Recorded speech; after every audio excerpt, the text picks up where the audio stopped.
tout un beau roman, une belle histoire.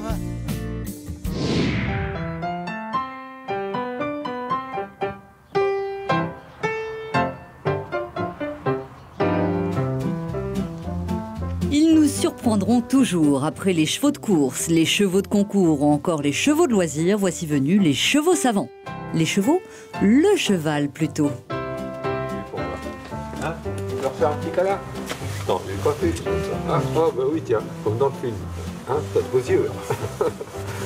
Alors, André, ancien prof de maths, à la retraite depuis une dizaine d'années maintenant. Et qui a le loisir de pouvoir passer de longues journées avec son compagnon Espoir.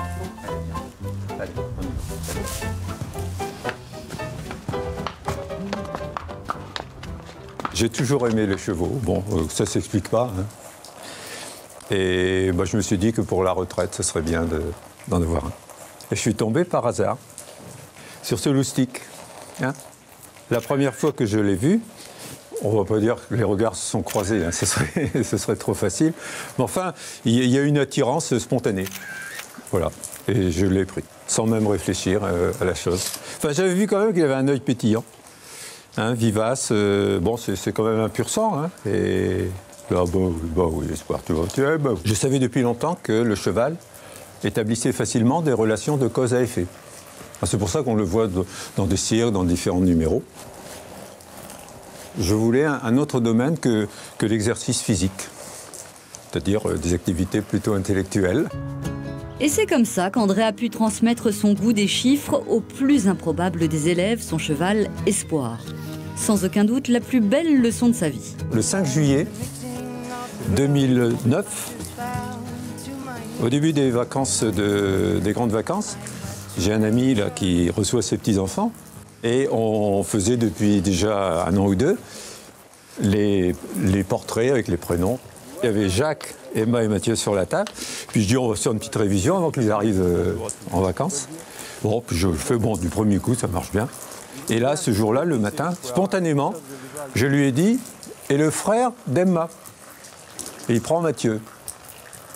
Bon, une chance sur trois. Hein. Bon, bah, je continue. Alors, le grand-père de Mathieu, il prend Jacques.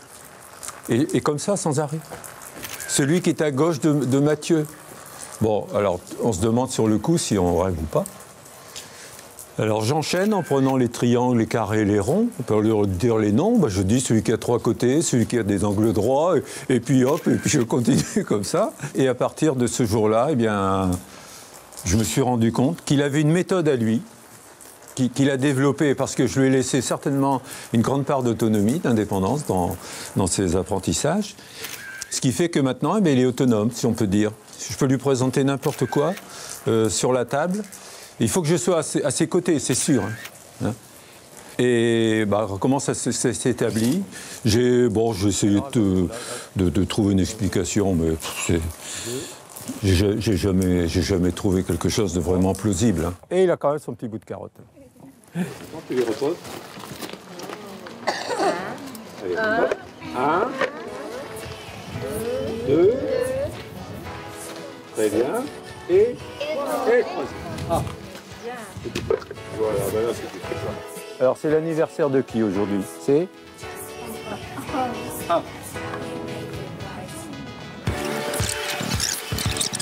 Et Achille aujourd'hui a 10 ans. 10 ans. Voilà. 8 fois 9. Allez, 8 fois 7. T'as pas le temps de le dire. Vous allez redire votre prénom. Lucas. 2. 1, 2 et 3.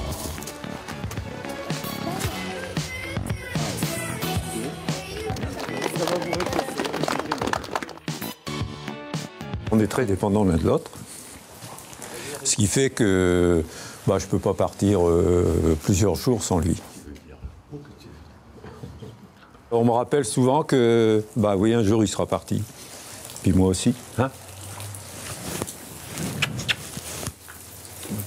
Voilà. Ah, on va arrêter là. Oui, tu vas arrêter là aussi. Hein? Ah, tu vas arrêter là? Oui, allez, dis-le que tu vas arrêter. Oh, oui, t'es content là. Oh, t'es content. Si l'on rejouait toutes les scènes.